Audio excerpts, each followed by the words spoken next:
Vion të jetë i lartë fluksi I lëvizjeve në pikën kufitare të Morinit, ku vetëm gjatë 12 orëve të fundit kanë hyrë dhe dalë mbi 76.700 shtetas, 41.183 në hyrje dhe 35.584 në dalje, duke shënuar edhe nivelin më të lartë të lëvizjes gjatë këtij viti. Fluksi I lartë regjistrohet në kulmin e sezonit veror, teksa pushues nga Kosova, Maqedonia e Veriut dhe vendet e rajonit kanë zgjedhur Bregdetin shqiptar për pushimet e tyre. Në rritjen e lëvizjeve ndikim të drejtë për drejtë ka edhe mbërritja e diasporës.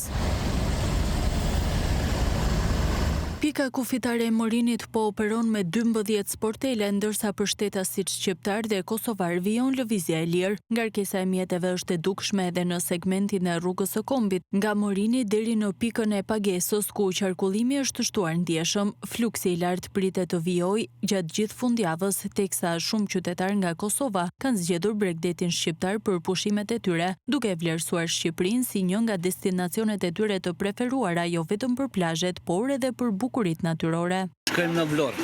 Me familje? Me familje dhe shumë. Ja 2 javë. Shqipëri edhe në Kosovë, si vendlindje. Çmimet për neve janë të ashtueshëm. Kishte vish një javë pushim, mirë pam familjen. Na kemi vizituar në muajin maj, kemi bërë një gjysmë turi, Shqipërinë e Veriut.